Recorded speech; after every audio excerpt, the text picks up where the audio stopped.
Number 347 of 1001, solve problems in engineering mathematics. So find the area of a quadrilateral having sides 12 meters, 20 meters, 8 meters, and 16.97 meters if the sum of the opposite angles is equal to 225 degrees. Okay, so pause the video and try to answer.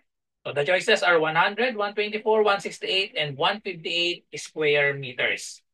Okay, so let's answer this.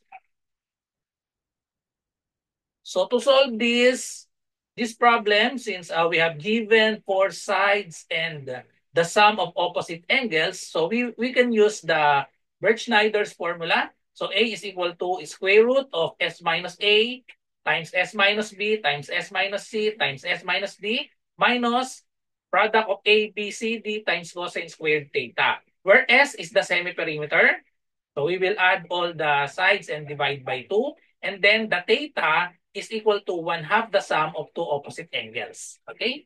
So let us draw the figure. So this is not on scale. So let's just draw the quadrilateral. Okay? So let's draw the quadrilateral. So A, B, C, D. So let's label it as shortest is 8 meters. So this will be the 8 meters. And then we have the 12 meters. And then 16.97 meters. And then the last is 20 meters. So given the sum of the opposite angles is equal to 225 degrees. So let's say these are the opposite angles. So the sum of these opposite angles equal to 225 degrees. Okay, so let's now use the Birch-Snyder's formula. So let us solve first the value of the S, the semi-perimeter. So semi-perimeter, just add the four sides. So if the sides are A, B, C, D, so we have A plus B plus C plus D, and then just divide this by 2.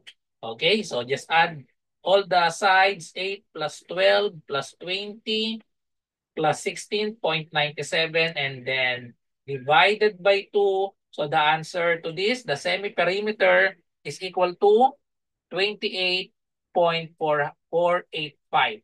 Okay? So now let's solve the theta. So the theta is equal to 1/2 the sum of the opposite angles.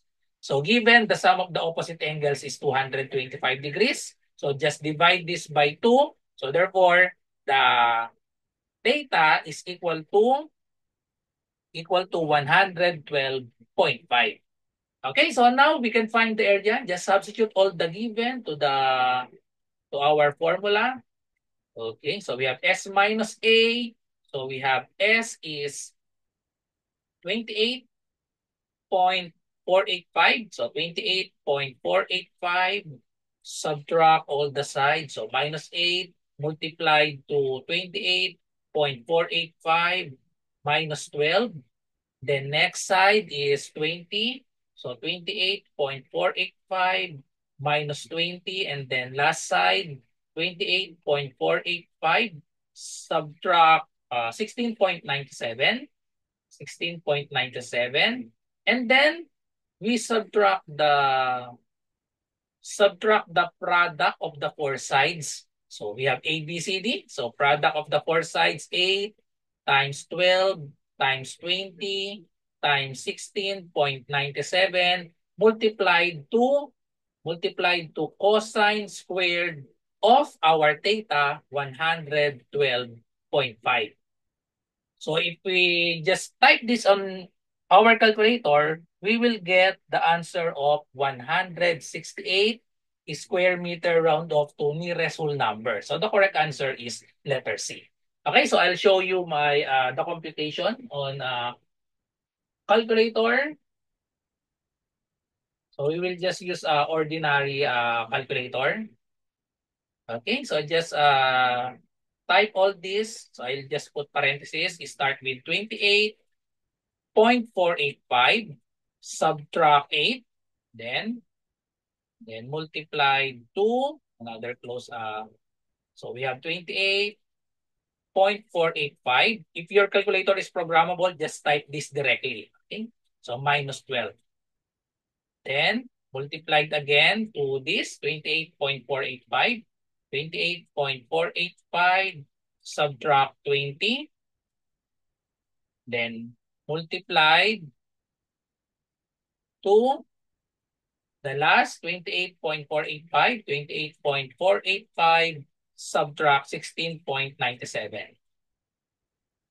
Okay, close parenthesis, and then subtract. So I will put parenthesis, multiply the sides, 8 times 12 times 20 times 16.97, and then times cosine 112.5. So 112.5 first, and then I'll press cosine. Since it is square, so I'll multiply again to 112.5 and then cosine, and then close parenthesis, then I'll press equal sign. So we have 28,222, and then we need to get the square root. Okay, so I'll press the square root symbol, and then this will be the answer, 167.99. If we round this to the nearest whole number, we will get the answer of 168, and that is letter C. Okay, so that's it. So thank you for watching. I hope you learned something from this video. So see you on my next video tutorial about engineering mathematics. So bye-bye and God bless.